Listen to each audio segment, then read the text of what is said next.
Puji Tuhan, salam sejahtera bagi kita semua Bapak Ibu. Selamat berjumpa di dalam kasih Tuhan, selamat beribadah dan selamat datang. Tuhan Yesus memberkati kita semua. Bersama-sama kita akan muliakan Dia. Mari sejenak di dalam hadirat Tuhan, kita tundukkan kepala kepada Tuhan dan berkata dalam hati kita, Bapa, Engkau baik bagi kami. Tuntunan dan pemeliharaanmu sepanjang minggu membawa kami Tuhan melihat mujizat dan perkara yang besar. Hanya Engkau Tuhan bagi kami semua. Haleluya. Terima kasih Tuhan. Terima kasih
jemaat Tuhan, kita berdiri bersama-sama.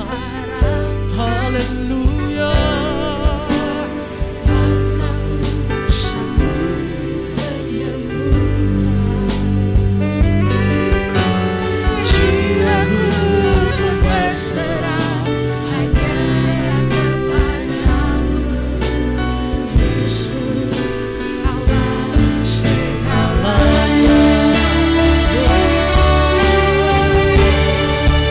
Karena salibmu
Karena salib Tuhan kita ada sampai hari ini.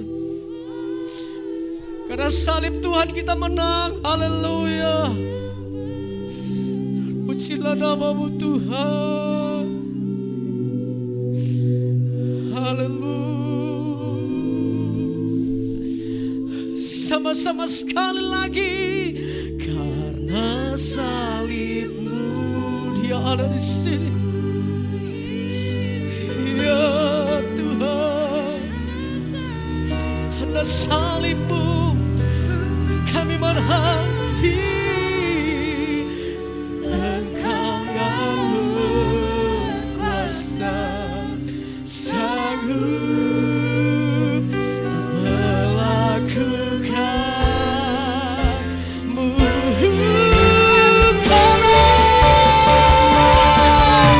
Karena salib-Mu, salib-Mu Tuhan. Haleluya Tuhan.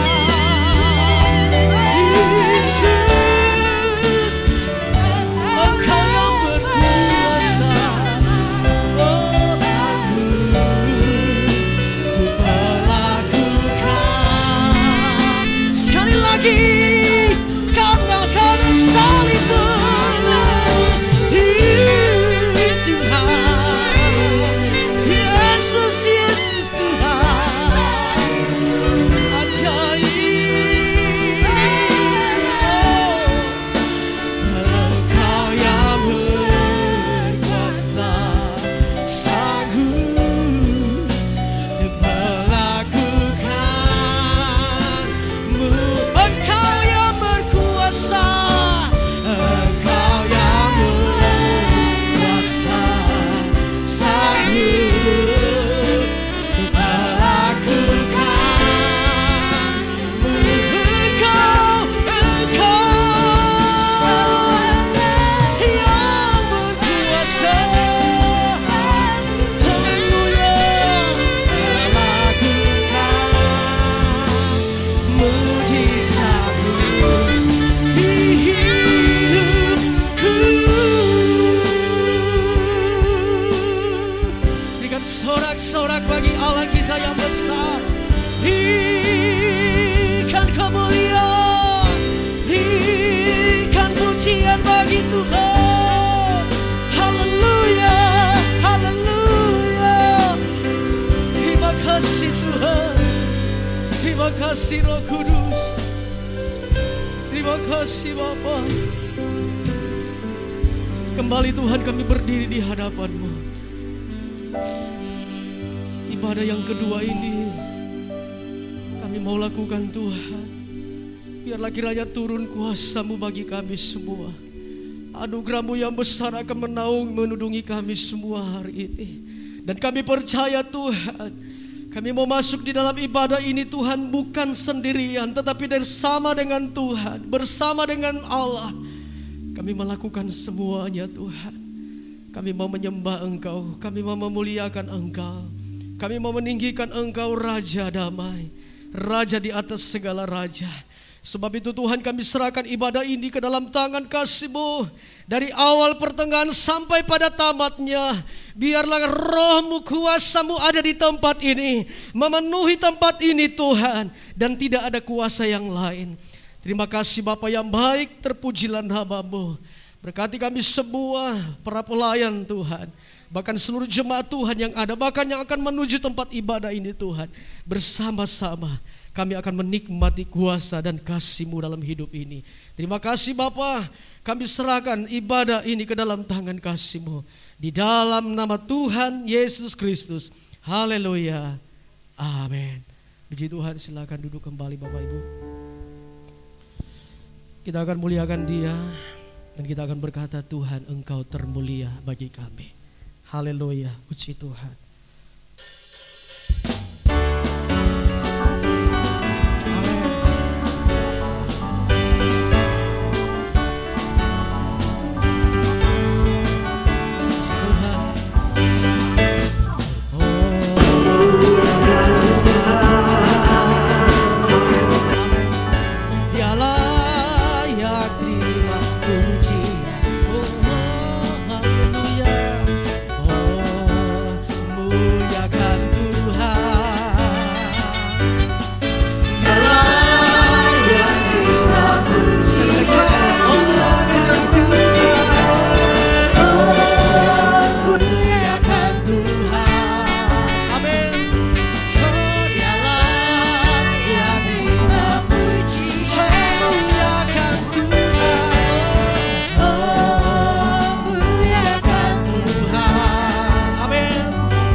tetap tinggal berdiri saudara.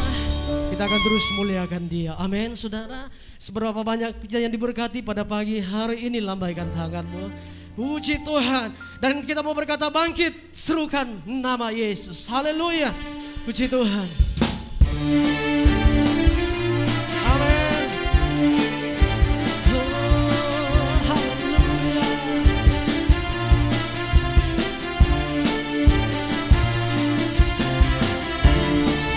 Puji Tuhan.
Nyatakan kuasa-Nya.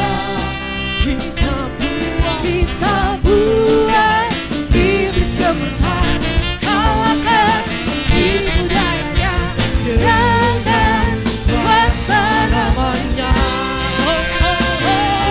Nama Yesus menara yang kuat. Nama Yesus menara yang teguh.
Silakan duduk saudara.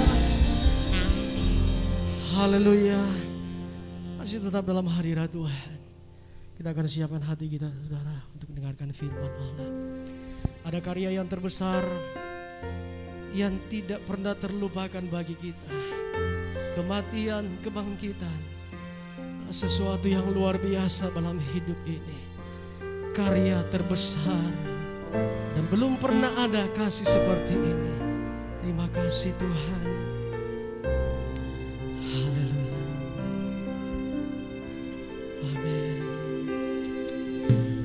Pasti yang terindah. Amin. Si Tuhan. Kasih yang mulia.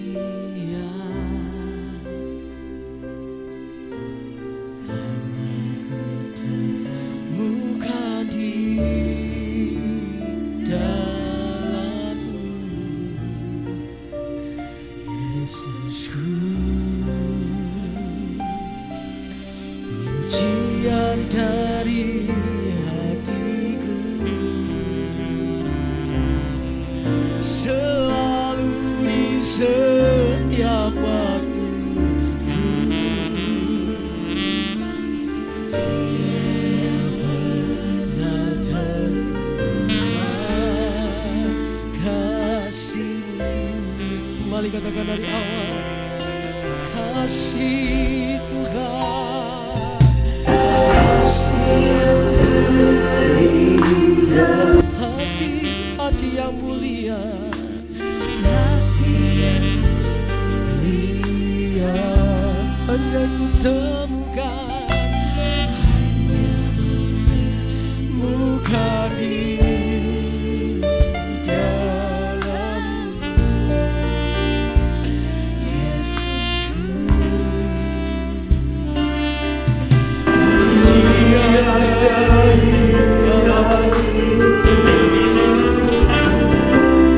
selalu di setiap waktu. Tiada pernah berubah kasih-Mu, Yesus. Karya terbesar dalam hidupku, pengorbananmu yang selamatkanku. Kau harta kami, Yesus, dan ku hargai Yesus Tuhan, Yesus Engkau ku kagumi. Haleluya. Kasih yang terindah, Kau Allah yang setia, hati mulia, hanya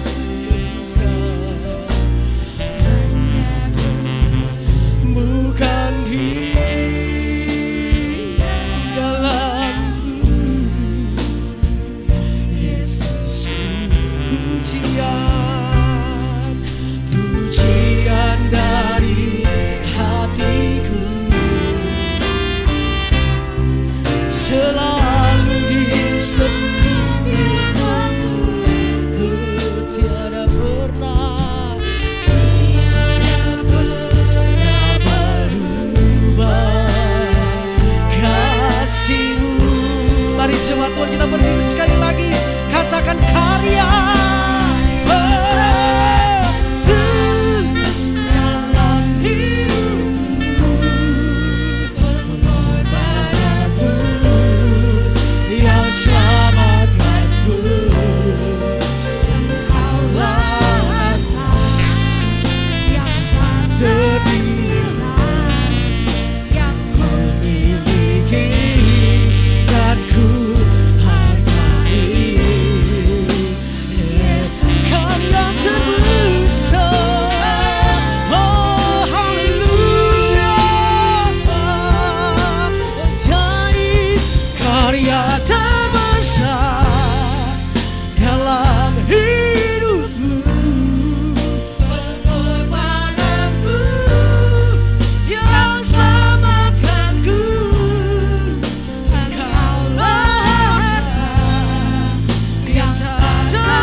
Tuhan. Haleluya. Engkaulah Raja yang tak kasih Tuhan. Haleluya. yang ku miliki dan ku hargai. Yesus Engkau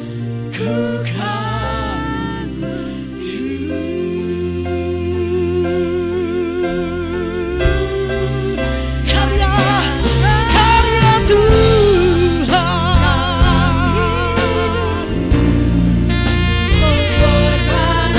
Yang baik.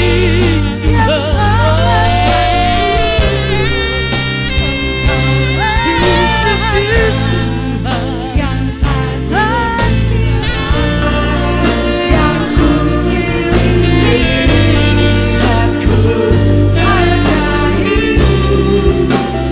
Yesus Ku kagum Yesus, Yesus Engkau ku kagumi. Yesus Engkau ku kagumi.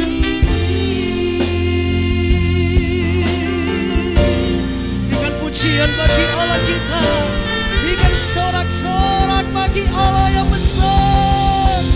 Haleluya, haleluya, haleluya. Terpujilah namamu Tuhan, Bapa yang baik, Bapa yang mengasihi kami. Karyamu terbesar bagi kami yang tidak kami dapat lupakan. Sebab itu kekal selama-lamanya bagi kami semuanya. Memelihara dan menuntun kami sampai saat ini, detik ini kami ada semua karena karyamu Tuhan. Sebab itu kami bersyukur dan berterima kasih. Kami sudah memuji dan memuliakan nama Tuhan. Saatnya kami akan dengarkan firman-Mu Tuhan. Berbicaralah melalui hamba-Mu.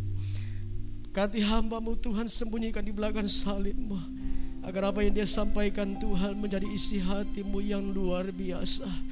Di dalam nama Yesus kami bersyukur, dan setiap tanah hati kami siap menerima benih firman-Mu.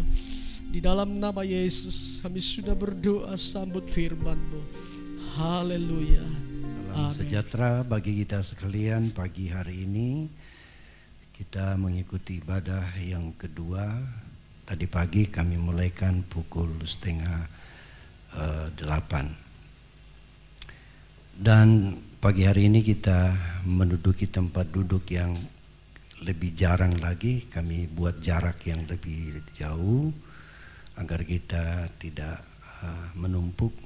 Kalau saudara yang sudah penuh di belakang bisa pindah di depan, masih ada tempat kursi yang tempat duduk yang kosong supaya tidak padat di belakang.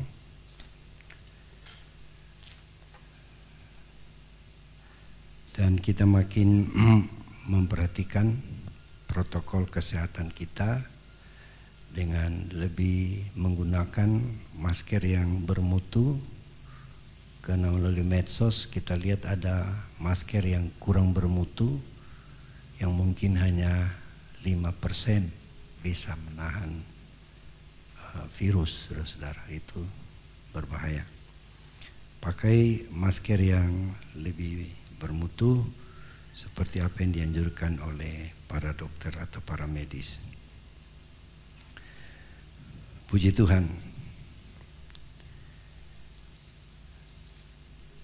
Tadi pagi kami menyentil tentang mengenal Allah, karena Allah bila tidak mewahyukan dirinya kepada manusia, maka manusia itu pasti akan tinggal di dalam kegelapan. Tidak bisa menemui Tuhan, tidak bisa menemukan Tuhan. Karena keinginan Tuhan kita mengenal dirinya, mengenal Dia. Dalam Yeremia pasal 9 ayat 23, Yeremia 9 ayat 23, Beginilah firman Tuhan, janganlah orang bijaksana bermegah karena kebijaksanaannya, janganlah orang kuat bermegah karena kekuatannya, janganlah orang kaya bermegah karena kekayaannya. Tetapi siapa yang mau bermegah, baiklah ia bermegah karena yang berikut, bahwa ia memahami dan mengenal aku, bahwa akulah Tuhan yang menunjukkan kasih setia, keadilan dan kebenaran di bumi. Sungguh semuanya itu kusukai, demikianlah firman Tuhan. Jadi Tuhan ingin kita mengenal Dia. Itulah sebabnya kepada Nabi Yeremia diilhamkan melalui Roh Kudus menulis ayat ini bahwa janganlah kita bermegah karena kita kuat, kita berhikmat, kita kaya, tetapi yang Tuhan mau kita bermegah karena kita mengenal Dia sebagai Allah yang menunjukkan kasih setianya kepada umat manusia. Jadi kalau Allah tidak mewahyukan dirinya, manusia akan tidak dapat menemukan Dia. Efesus 4 ayat 17.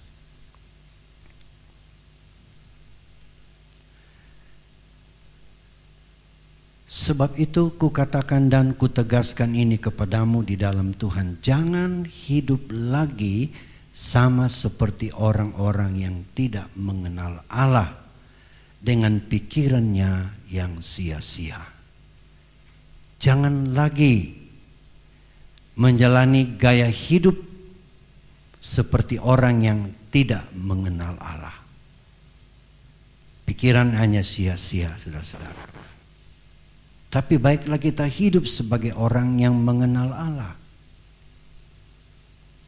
Karena memang orang fasik, orang jahat itu berpendapat bahwa tidak ada Allah. Mazmur pasal 10 ayat 4. Mazmur 10 ayat 4. Kata orang fasik itu dengan batang hidungnya ke atas, Allah tidak akan menuntut, tidak ada Allah, itulah seluruh pikirannya. Tidak ada Allah menurut kata orang fasik. Sehingga cara hidup dan gaya hidup penuh dengan hal-hal yang jahat. Mazmur pasal 14 ayat 1. Untuk pemimpin biduan dari Daud, orang bebal berkata dalam hatinya, tidak ada Allah. Busuk dan jijik perbuatan mereka, tidak ada yang berbuat baik. Oleh karena tidak mengenal Allah, maka perbuatan-perbuatan manusia dikatakan jahat, busuk, jijik di hadapan Tuhan. Orang yang tidak mengenal Allah.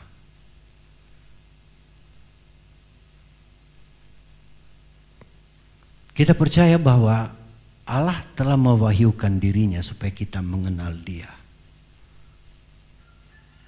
Di dalam mempelajari Alkitab kita bisa melihat ada yang disebut Allah mewahyukan dirinya, menyatakan dirinya dengan wahyu secara umum.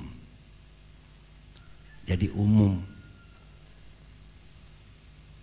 Misalnya bertolak dari Roma 1 ayat 20, kita mengenal Allah dengan akal budi melalui apa yang Ia ciptakan. Sebab apa yang tidak nampak daripadanya. Jadi apa yang kita tidak tahu tentang Allah, yaitu kekuatannya yang kekal dan keilahiannya, dapat nampak kepada pikiran dan karya-karyanya. Jadi kita bisa melihat dan nampak melalui karya-karya Allah, pekerjaan Allah, yaitulah ciptaannya, kepada pikiran dari karyanya sejak dunia diciptakan, sehingga mereka tidak dapat berdalih. Jadi ini wahyu secara umum melalui barang ciptaan Tuhan. Kita mengenal bahwa ada pencipta. Tidak jadi dengan sendirinya, saudara-saudara. Tidak juga seperti teori-teori yang bertentangan dengan firman Tuhan. Tapi ada yang menciptakan. Jadi kita lihat di sini bahwa kita bisa mengenal Allah karena Allah mewahyukan dirinya dengan wahyu umum tadi.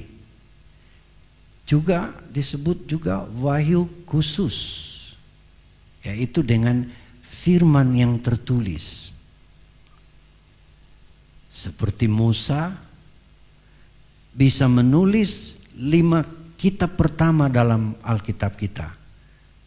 Kejadian, Keluaran, Imamat, Bilangan, dan Ulangan. Ini ditulis oleh Musa.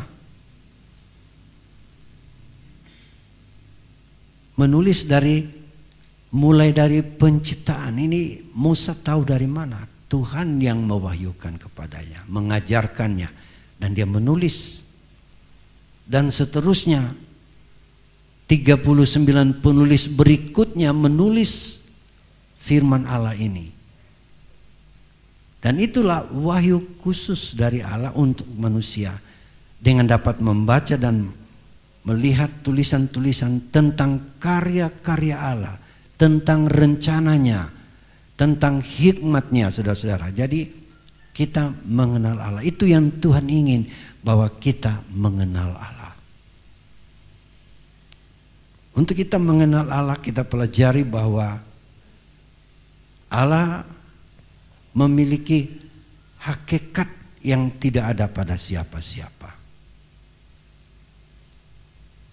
Beberapa waktu ini, dalam bulan-bulan belakangan ini, perdebatan di dunia medsos tentang keberadaan Allah. Ada yang mengajarkan Allah itu bukan Trinitas. Karena kebanyakan umat Kristen memahami bahwa Allah kita ada 3 pribadi, tapi dalam satu hakikat Allah. Jadi kita menganut paham itu, bahwa kita menyembah satu Allah, tapi dalam 3 pribadi. Pribadinya Bapa, pribadinya Firman yang menjadi anak, dan pribadinya Roh Kudus. Satu Allah, tapi dalam 3 pribadi. Sementara ada orang Kristen yang membangkitkan lagi paham-paham yang sudah diperdebatkan itu pada abad-abad permulaan, saudara-saudara, di masa gereja ini, bahwa Allah hanya satu pribadi saja. Sehingga ada yang mengajarkan bahwa Bapa itu Yesus, Yesus itu Bapa, dan Roh Kudus itu Yesus, Yesus itu Roh Kudus. Sehingga perdebatan muncul, saudara-saudara.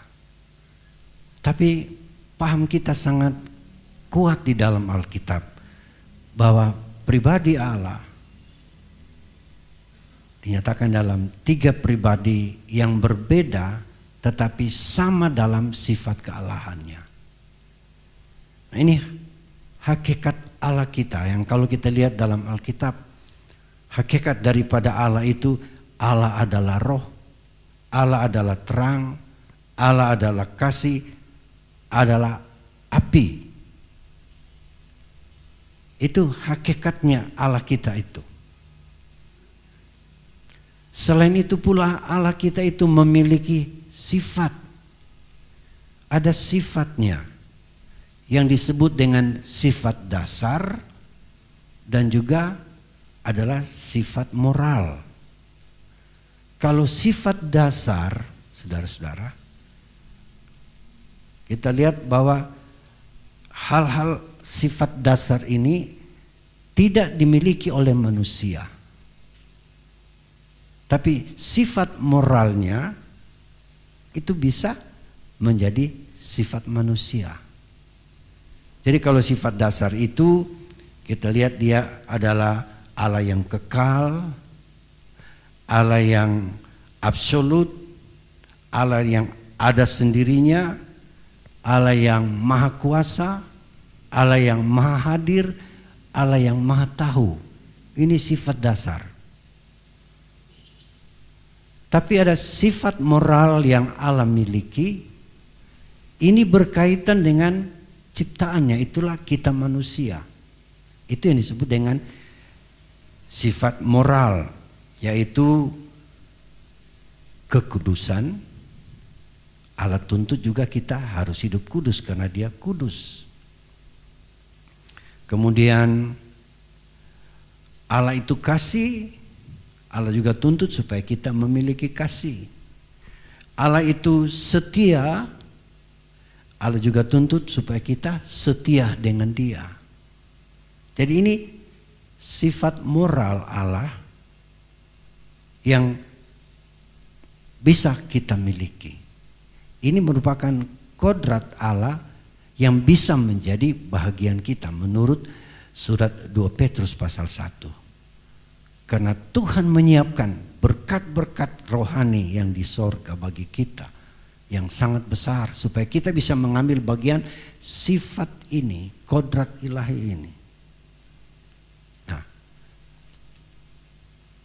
hari ini kami ingin menyentil tentang sifat moral Allah itulah kasih setia. Mari kita lihat dalam Ulangan pasalnya yang ke-7 ayat 9. Ulangan 7 ayat 9. Sebab itu haruslah kau ketahui bahwa Tuhan Allahmu, Dialah Allah yang setia, yang memegang perjanjian dan kasih setianya terhadap orang yang kasih kepadanya dan berpegang pada perintahnya sampai kepada beribu-ribu keturunan. Jadi Allah kita adalah Allah yang setia, memegang perjanjiannya. Jadi di Alkitab banyak perjanjian Allah bagi manusia, yang semua perjanjian itu pasti akan digenapi. Karena sifat Allah adalah Allah yang setia. Apa yang Dia ucapkan, apa yang diperkatakannya, saudara-saudara, itu dapat kita pegang dan dipertanggungjawabkan.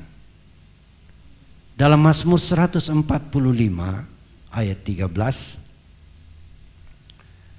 Kerajaanmu ialah kerajaan segala abad, dan pemerintahanmu tetap melalui segala keturunan. Tuhan setia dalam segala perkataannya. Jadi Tuhan setia dalam segala perkataannya. Firman Allah berkata bahwa langit dan bumi akan lenyap, tetapi satu nokta firman Allah tidak akan hilang. Jadi perkataannya tuh dikatakan adalah perkataan Tuhan yang setia dalam segala perkataannya dan penuh kasih setia dalam segala perbuatannya. Jadi perkataan Tuhan itu, saudara-saudara, adalah perkataan yang bisa dipegang, dipertanggungjawabkan, karena yang berkata, yang berjanji adalah Tuhan yang setia. Tadi kita baca dalam Ulangan pasal 7 bahwa Dia juga setia menggenapi janjinya kepada orang-orang juga yang setia kepada Tuhan. Kesetiaan Tuhan menggenapi janji yang dikatakan kepada beribu-ribu keturunan, beribu-ribu generasi artinya. Di dalam Alkitab ada beberapa pandangan tentang satu generasi. Ada yang berpendapat satu generasi 40 tahun, berubah ke generasi berikut. Tapi ada juga yang berpendapat satu generasi 70 tahun, berdasarkan usia manusia, batasan usia 70 tahun, kalau kuat 80 tahun. Ya.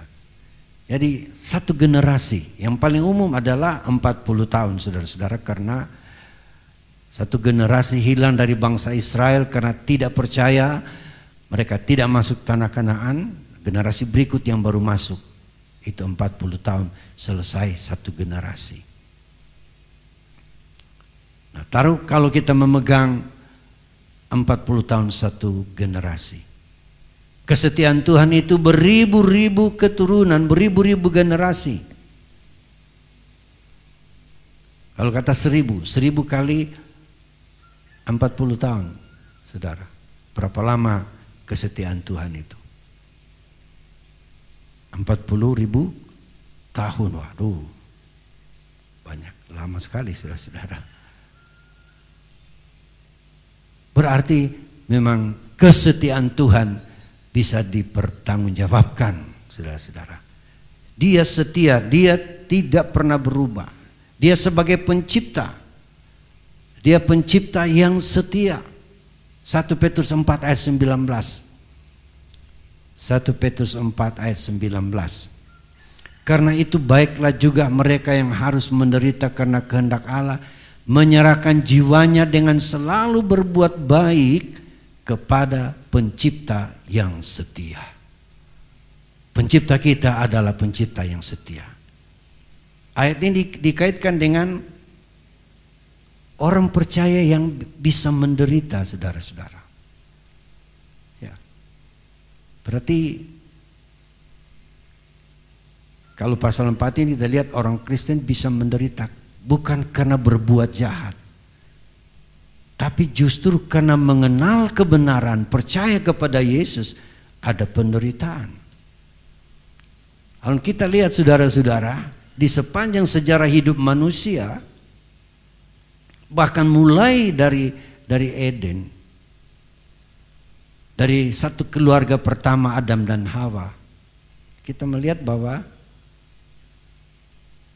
sudah ada tindakan keji terhadap orang yang menyenangkan Tuhan, antara Kain dan Habil, kedua anak daripada Adam dan Hawa yang ditulis dalam kitab Kejadian, yang masing-masing mereka menyembah Tuhan. Si Habil mengambil persembahan daripada hasil ternaknya, dan Kain mengambil persembahan kepada Tuhan dari hasil perkebunannya. Lalu kita melihat bagaimana persembahan yang diperkenankan Tuhan adalah dari Habil, sehingga menimbulkan sakit hati daripada Kain dan berbuntut dengan pembunuhan terhadap Habil. Dan sejak itu kita melihat sejarah bahwa orang yang percaya Tuhan itu ada yang membencinya. Sampai di surat Galatia dikatakan orang yang berohani akan dibenci oleh orang duniawi. Nah, tetapi dalam kaitan itu saudara-saudara, Tuhan ingin menyatakan bahwa Dia setia kepada setiap orang percaya. Artinya di setiap saat kapanpun saudara-saudara, sifat Allah tidak pernah berubah. Dia tetap setia. Sehingga dalam pelayanan Paulus dalam penginjilannya di kota Tesalonika, di Tesalonika ia masuk ke rumah ibadah mungkin paling tidak hanya 3 kali hari Sabat. Sebab pada waktu itu orang Yahudi yang masih memakai ibadah hari Sabat atau hari Sabtu. Paulus tiba di Tesalonika, lalu dia masuk di rumah ibadah orang Yahudi yang ada di sana, dan dia mengajarkan firman Tuhan 3 kali hari Sabat.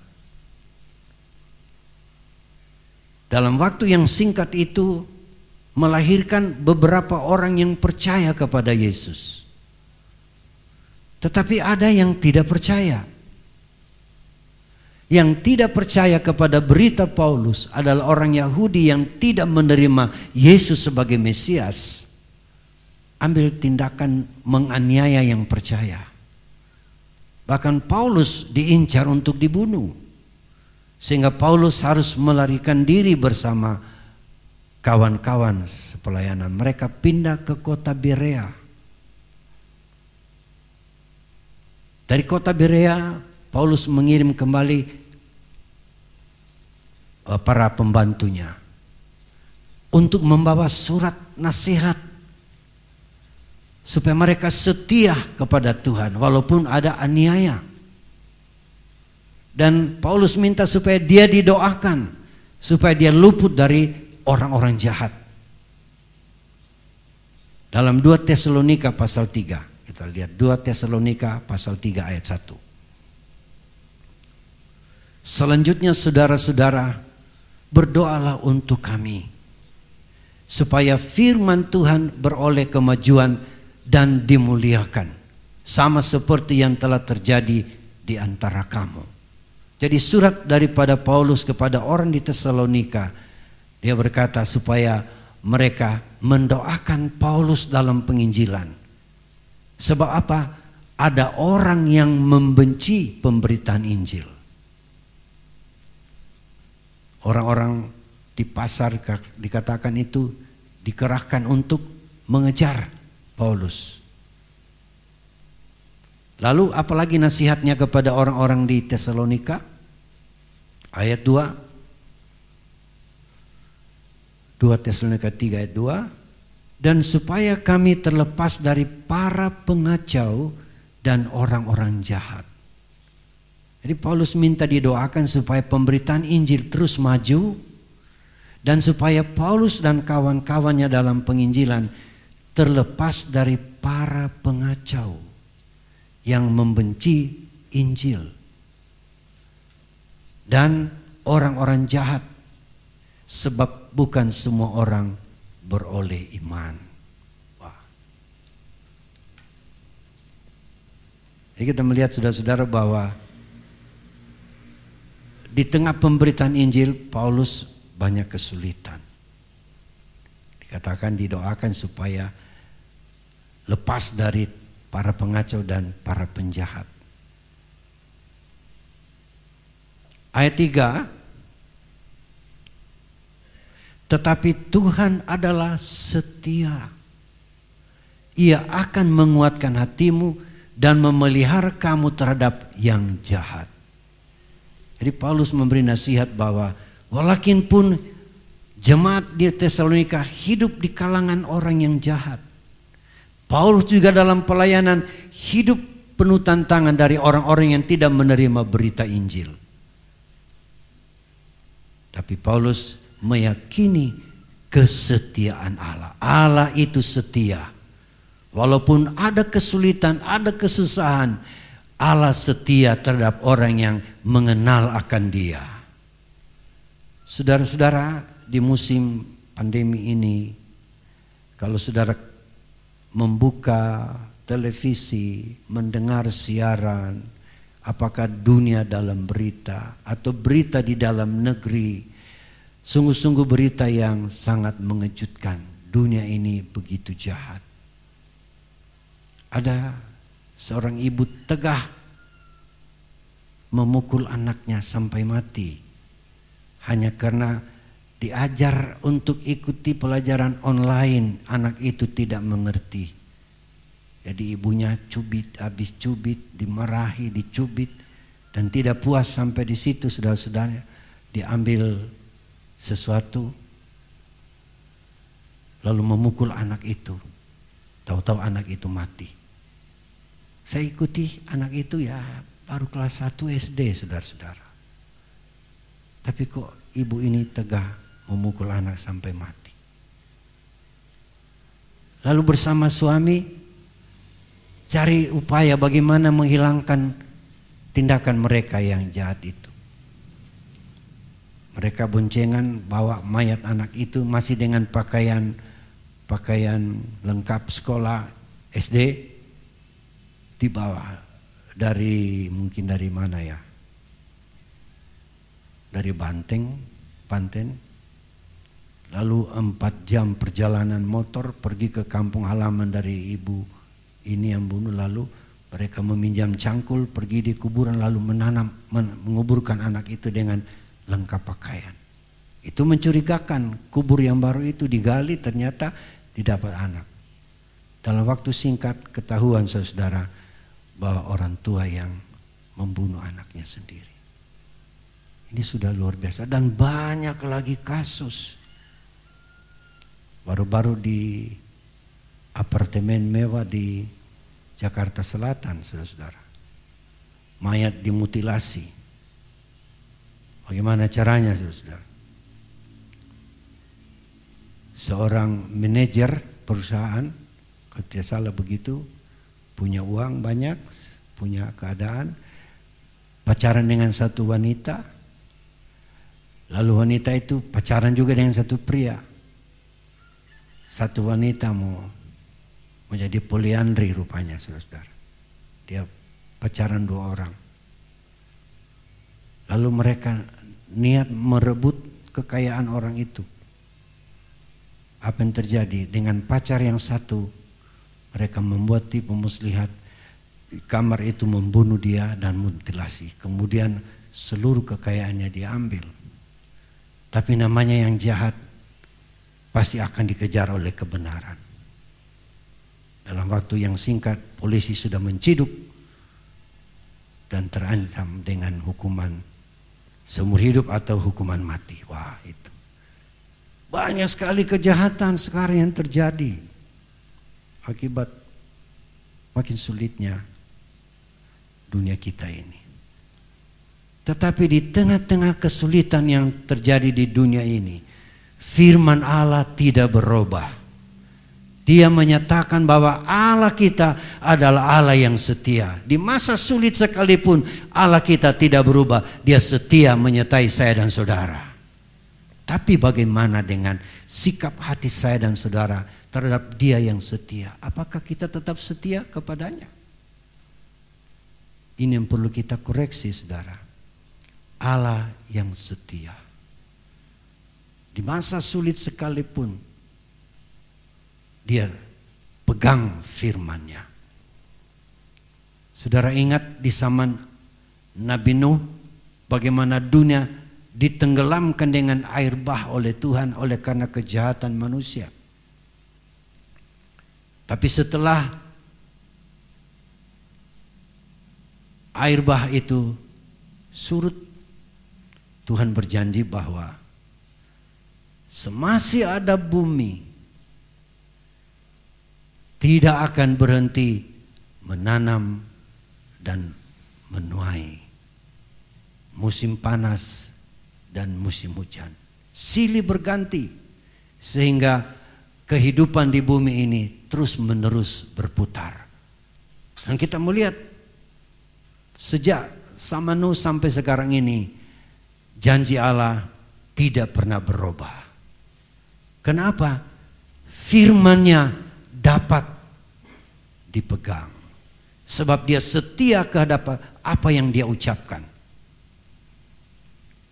Kalau kita bekerja, kita diberkati. Kalau kita berusaha, kita diberkati.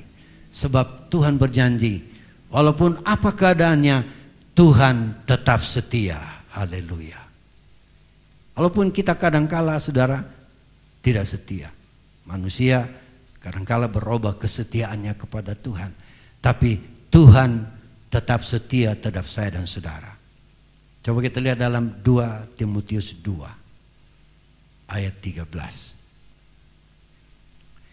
Jika kita tidak setia, Dia tetap setia. Amin.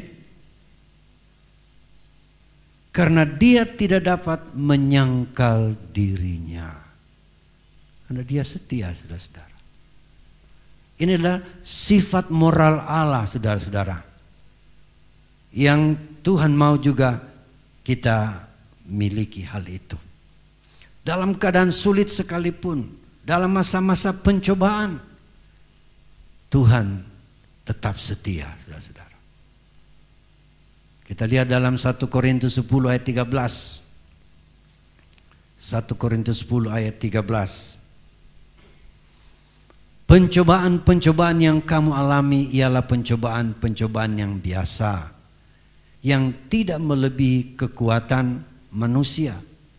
Sebab Allah setia, dan karena itu Ia tidak akan membiarkan kamu dicobai melampaui kekuatanmu. Kalau ada ujian, ada cobaan, seperti apa yang kita alami sekarang, percayalah, di balik kesulitan, kesusahan, Allah yang kita sembah setia pada janjinya. Dia genapi janjinya, dia pelihara saya dan pelihara saudari.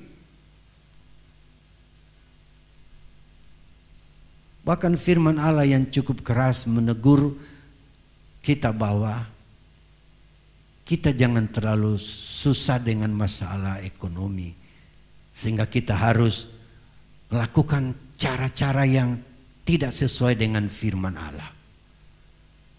Kita percaya di masa sulit sekalipun, Allah kita adalah Allah yang setia.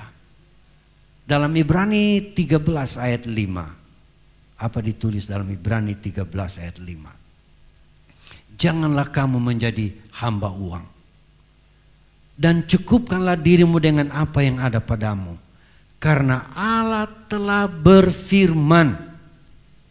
Ingat firmannya tadi dalam Mazmur 145, Allah setia pada apa yang dia ucapkan. Cukupkanlah dirimu dengan apa yang ada padamu. Dalam masa sulit ini, saudara-saudara, jangan timbul pikiran jahat, mau korupsi, mau mencuri, mau menipu. Karena masa sulit, jangan, saudara-saudara.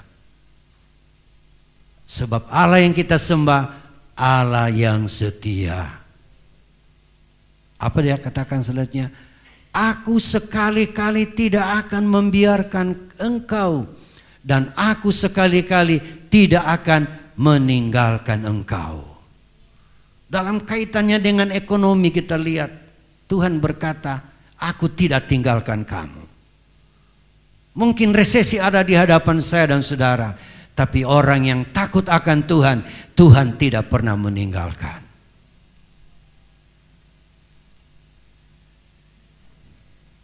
Karena apa yang dia firmankan, saudara-saudara, itu yang dia akan lakukan bagi kita. Allah kita setia. Bahkan sekalipun kita membuat sebuah kekeliruan atau kesalahan, ataupun dengan istilahnya yang paling keren, dosa, Allah setia terhadap engkau dan saya. Walaupun mungkin sengaja atau tidak sengaja ada sebuah pelanggaran yang kita lakukan. Yang penting kita sadar, saudara-saudara, kita kembali kepada Tuhan dan berseru kepadanya, mohon pengampunan. Tuhan berkata, aku setia akan mengampuni kesalahanmu. Sebab siapa saudara, siapa saya, tidak ada orang yang kebal terhadap dosa. Belum ada yang hidup tanpa dosa. Pendeta sekalipun, saudara-saudara. Yakobus 4 ayat 17 berkata, tahu baik dan tidak lakukan itu dosa. Tapi bila kita sadar kita mau menjadi orang yang terus bertumbuh di dalam iman kepada Tuhan, maka kita akan membereskan itu dengan Tuhan. Karena dosa membuat hubungan kita dengan Tuhan rusak. Dan kalau dosa tidak diatasi, terus menerus membuat hubungan kita dengan Tuhan terputus. Kalau terputus saudara-saudara sama dengan lampu-lampu ini akan padam kalau tidak ada hubungannya dengan sumber tenaga listrik. Tapi begitu tersambung kembali ada terang. Begitu hubungan kita dengan Tuhan ada keceriaan dalam hidup ini saudara-saudara. Masalah dosa. Tuhan setia. Coba kita lihat 1 Yohanes pasal 8. 1 Yohanes pasal 1 ayat 8. Jika kita berkata bahwa kita tidak berdosa, maka kita menipu diri kita sendiri dan kebenaran tidak ada di dalam kita. Ayat 9. Jika kita mengaku dosa kita, maka Ia adalah setia dan adil. Asal kita akui, Dia adil dan setia, saudara-saudara. Sehingga Ia akan mengampuni segala dosa kita dan menyucikan kita dari segala kejahatan. Jadi kalau kita akui, Tuhan ampuni dan Tuhan menyucikan kita. Karena sudah tersedia sarana untuk kita bisa menikmati dan menjalani hidup yang diampuni oleh Tuhan. Yaitu korbannya di atas kayu salib Golgota. Yaitulah darah yang tertumpah di salib. Itu yang menguduskan hidup kita. Darah Kristus. Sehingga Ia akan mengampuni segala dosa kita dan menyucikan kita dari segala kejahatan. Ayat 10. Jika kita berkata bahwa kita tidak ada berbuat dosa, maka kita membuat Dia menjadi pendusta dan firman-Nya tidak ada di dalam kita.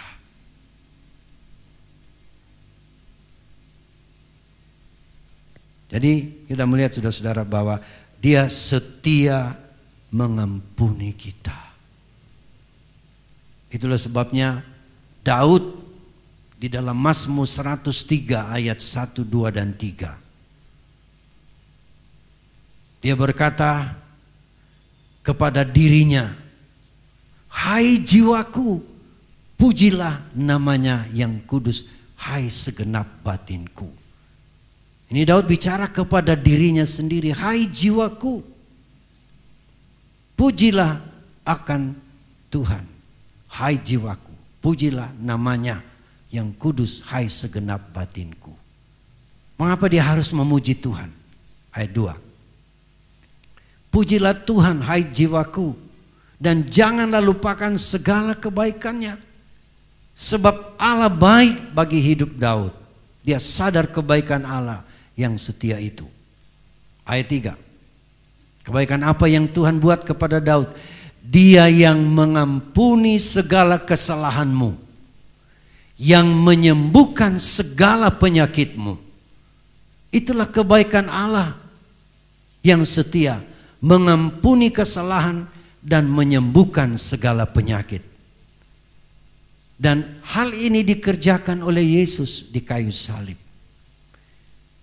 Yang sebelum kematian Yesus disalib, para nabi-nabi sudah menunjuk ke depan mereka akan ada peristiwa besar di mana kasih dan kesetiaan Allah dinyatakan, yaitu datangnya Yesus ke dalam dunia untuk menjadi penebus dosa umat manusia. Itulah dengan iman Daud berkata, jiwaku pujilah. Dia memandang ke depan. Yesus belum tersalib, masih dinubuatkan. Yesaya juga bernubuat khusus dalam Yesaya 53 menunjuk kepada korban Kristus disalib, yaitu darahnya akan tertumpah dan bilur-bilurnya akan berkuasa menyembuhkan kita dari sakit penyakit. Dengan iman Daud sudah berkata, saudara-saudara, luar biasa.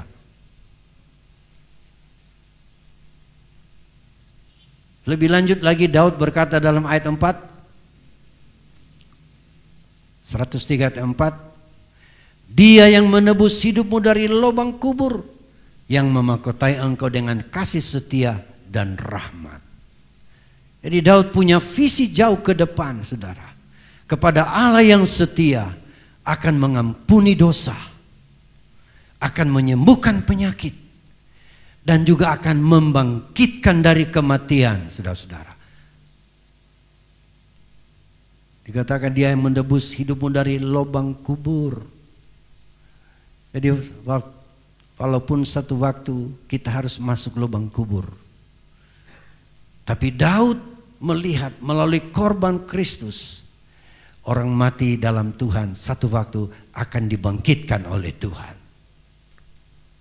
Itulah Daud melihat kebaikan Tuhan, kesetiaan Tuhan, sehingga dia berkata, hai jiwaku, pujilah akan Tuhan. Ini kebaikan Tuhan, saudara-saudara, menebus dosa kita. Itulah sebabnya hari ini kita ambil bagian di dalam perjamuan. Untuk apa, saudara? Kita mengingat kematian Kristus, sehingga darah yang tercurah untuk membasuh hidup kita bersih di hadapan Tuhan. Walaupun saudara-saudara, kadangkala kita juga masih tersandung, kita kadangkala terperosok ke lubang, atau melakukan perbuatan yang walaupun kita tidak sadar ataupun sadar, tetapi ada peluang dan kesempatan, kesetiaan Tuhan. Kita bereskan itu, kita minta ampun, kita berdoa dan menyerahkan hidup ke dalam tangan Tuhan, sehingga semakin lama semakin kita kuat.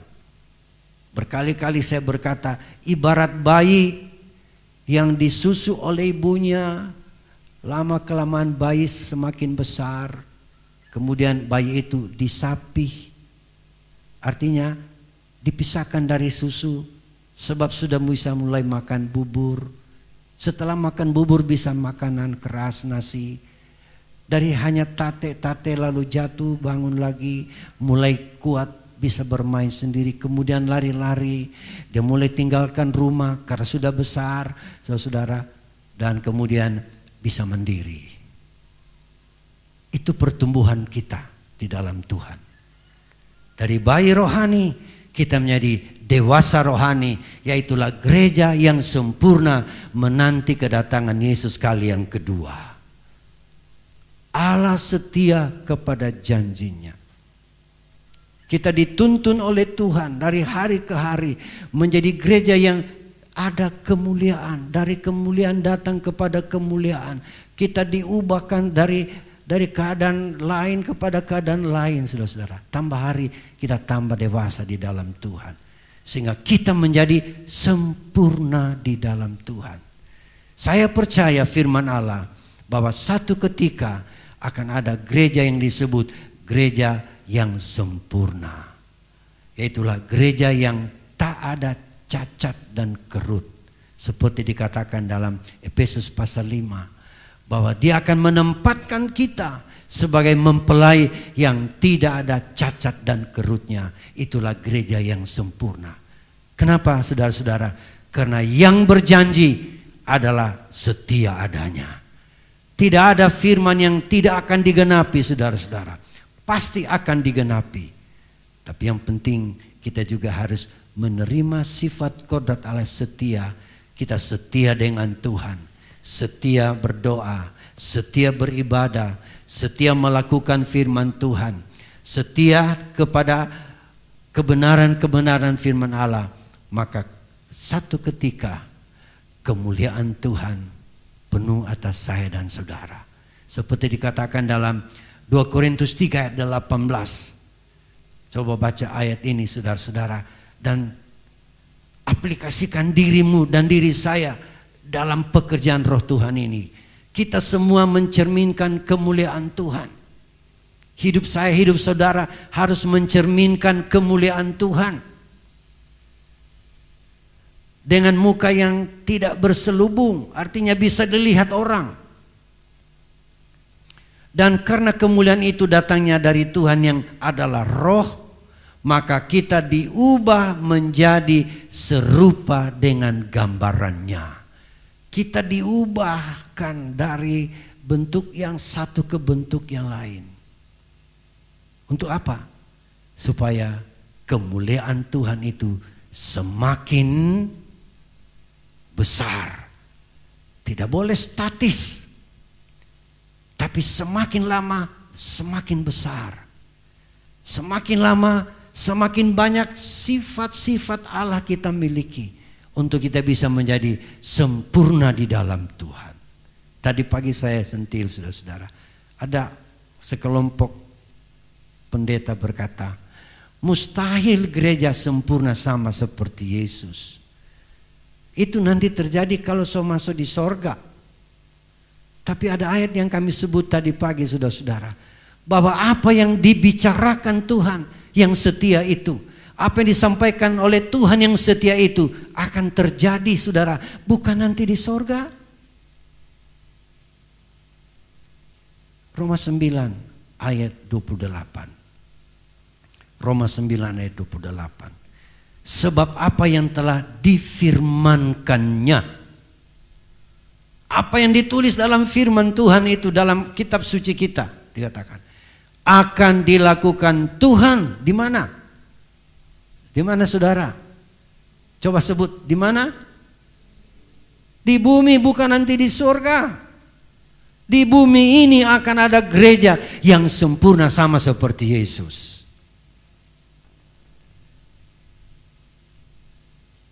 Dan waktunya pelaksanaannya segera, saudara-saudara. Artinya ini tidak berlambat-lambatan. Memang dari dulu kita sudah nyanyi, tak lama lagi Tuhan datanglah. Apalagi sekarang. Kalau 10 tahun kita nyanyi tak lama lagi Tuhan datanglah, apalagi sekarang, saudara-saudara. Segera waktunya. Oh, terima kasih buat Tuhan yang setia. Di susah Tuhan tetap setia. Biar kita diambang resesi, Tuhan bilang jangan kita khawatir. Tuhan yang kita sembah setia adanya. Haleluya. Tidak usah pikirkan untuk berbuat tindakan-tindakan yang curang, saudara-saudara, supaya beroleh keuntungan. Jangan.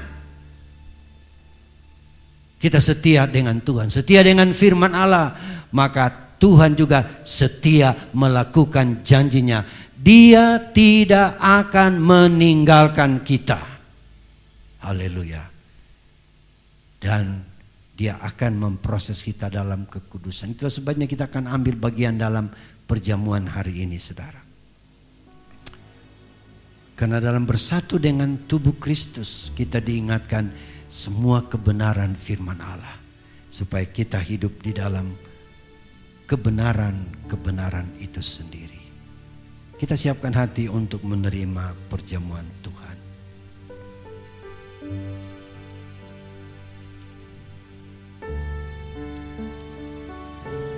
Mari kita nyanyikan dengan segenap hati, dan semua pelayan kita ambil bagian.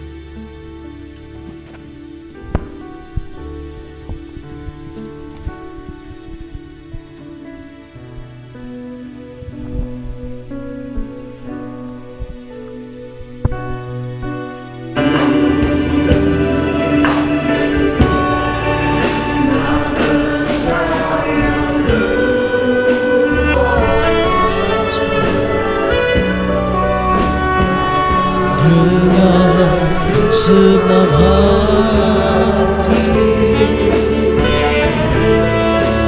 dengan segenap jiwa,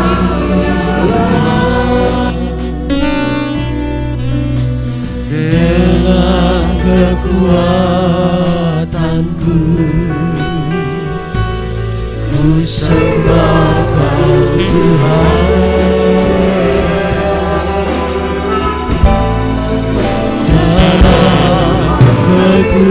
Kekudusan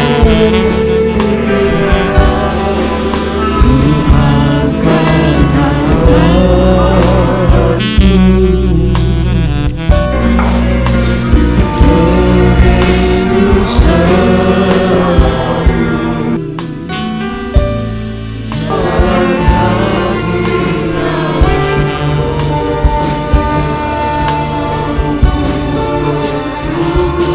dalam hadirat-Mu.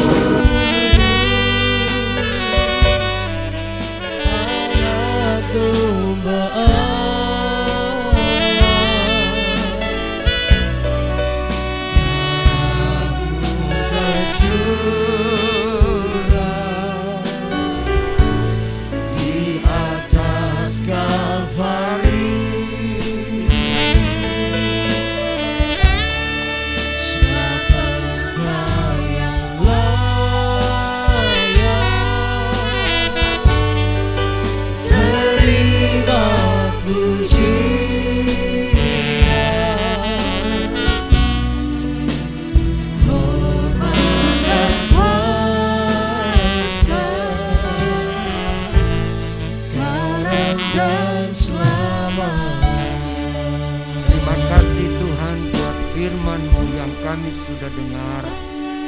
Meteraikan di hati kami kesetiaan-Mu Tuhan akan juga menjadi sifat kami, agar kami setia dengan Engkau.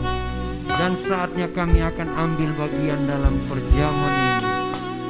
Layakan kami untuk menerima tubuh dan darah. Di dalam nama Yesus kami sudah berdoa. Haleluya. Amin.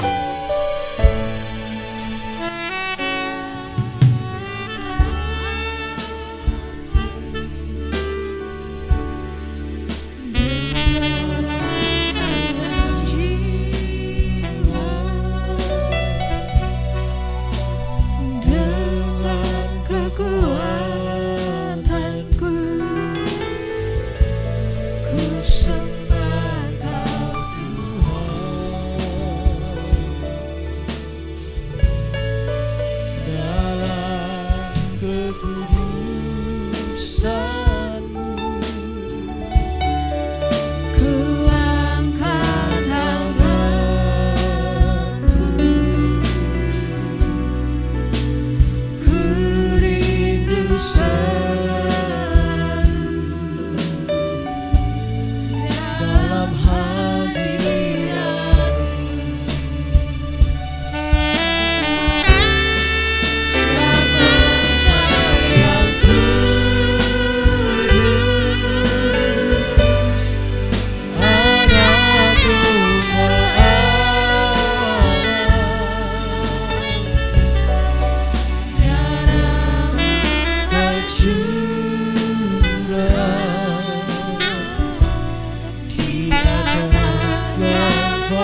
salibnya kita nyanyikan pujian itu dan kita bangkit berdiri.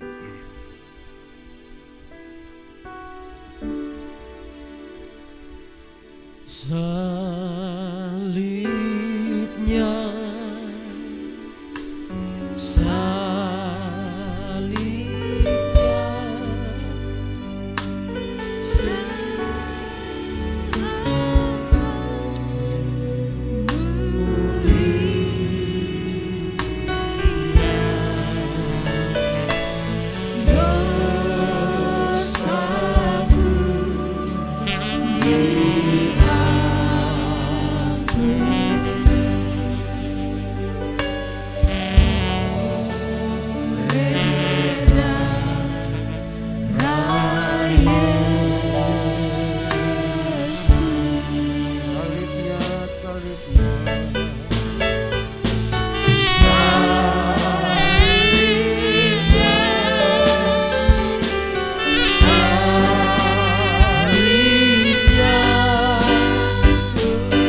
kasih Bapa. Kami mengangkat ini sebab inilah darahku, darah perjanjian yang ditumpahkan bagi banyak orang yang setia di tengah-tengah masa yang sulit. Engkau tidak membiarkan kami. Engkau setia di masa-masa keadaan yang tidak ada harapan sekalipun. Engkau tetap harapan jiwa kami. Terpujilah akan Tuhan. Terima kasih kesetiaan-Mu mengampuni salah dosa kami. Karena Engkau telah rela mati di atas kayu salib untuk menebus dosa dan salah kami umat manusia. Terima kasih, itulah sebabnya kami bersekutu denganmu lewat perjamuan ini ya Tuhan. Terima kasih Bapa. Ketika mereka sedang makan, Yesus mengambil roti, mengucap berkat, memecah-mecahkannya, lalu memberikannya kepada murid-muridnya dan berkata, ambillah, makanlah, inilah tubuhku. Makan di dalam nama Yesus.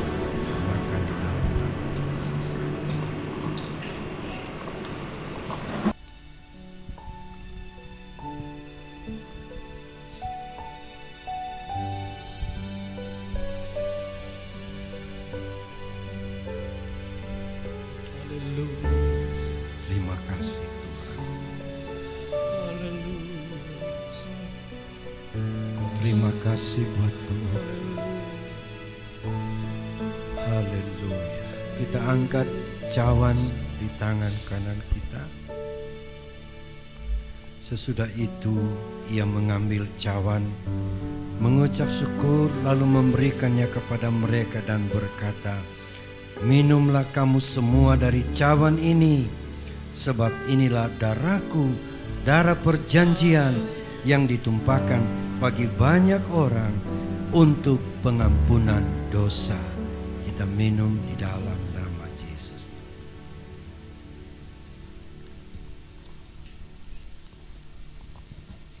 Puji Tuhan.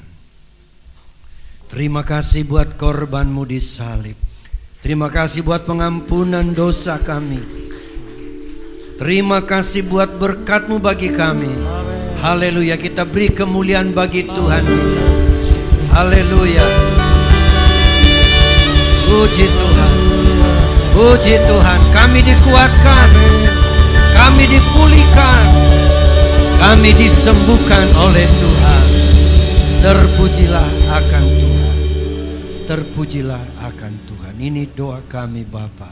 Kami percaya Berkat-Mu telah menjadi bahagian kami. Dan umat-umat-Mu saatnya tiba untuk memberi korban persembahan. Tilik semua pengorbanan umat-umat-Mu. Balas berkat berlipat kali ganda. Di dalam nama Yesus kami sudah berdoa. Amin. Puji Tuhan. Tutup ibadah kita di dalam doa. Sekali lagi kita lakukan puji. Kaya terbesar dalam hidupku, pengorbananmu yang selamatkanku. Engkaulah harta yang tak ternilai, yang memiliki aku hanya itu. Yesus mau ku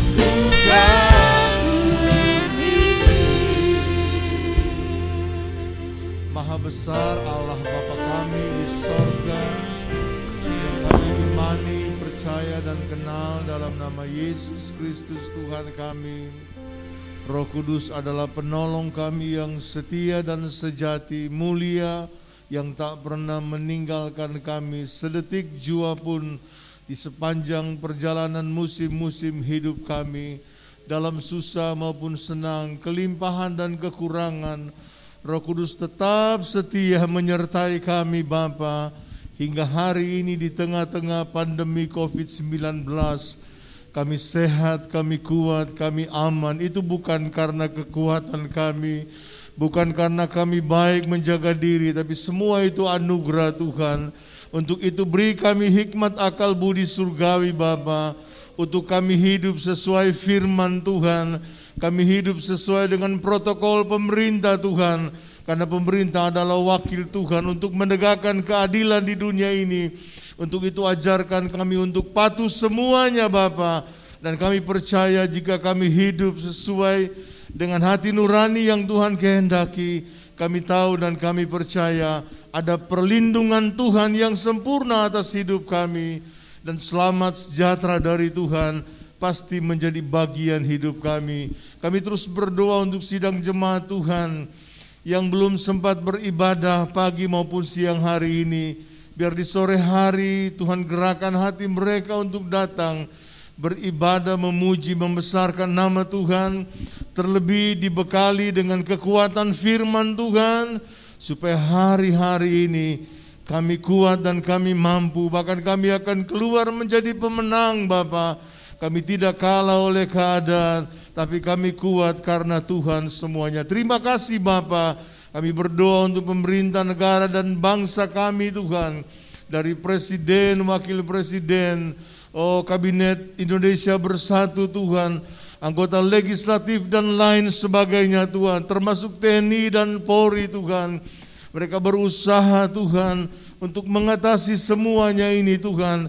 Namun ada serangan-serangan Tuhan dari kelompok-kelompok yang tidak bertanggung jawab. Kami juga berdoa Tuhan, berhikmat kepada pemerintah Tuhan, supaya mereka boleh memberikan kebijaksanaan Tuhan, agar Indonesia ini Tuhan boleh luput dari apa yang sedang terjadi. Ekonomi tetap bertumbuh Tuhan, dan nama Tuhan dipuji, nama Tuhan dipermuliakan. Lindungi hamba-hamba-Mu, lindungi umat Tuhan di mana saja berada di seluruh Indonesia ini. Terima kasih Bapa. Terlebih kami semua pagi hari ini yang sudah beribadah kepada Tuhan. Kami percaya perlindungan Tuhan yang sempurna menjadi bagian hidup kami. Itu sebabnya kami akan kembali ke rumah kami masing-masing. Sertai kami dalam perjalanan. Tibakan dengan selamat sejahtera. Bahkan perlindungan Tuhan yang sempurna terus menyertai menjadi bagian hidup kami. Dan akhirnya, kekasih-kekasihku, pulanglah dan terimalah olehmu berkat rahmat, anugerah dan nikmat dari Allah Bapa, cinta, kasih dan sayang dari Tuhan Yesus Kristus, pengentaran, penghiburan dan persekutuan dengan Allah Roh Kudus menyertai kita sekalian mulai hari ini sampai Maranatha, Yesus kembali kali yang kedua menjemput kami untuk masuk dalam kemuliaan kekal dan abadi. Terima kasih dalam nama Tuhan Yesus Kristus. Kami akhiri dan tutup ibadah kami. Haleluya. Amin.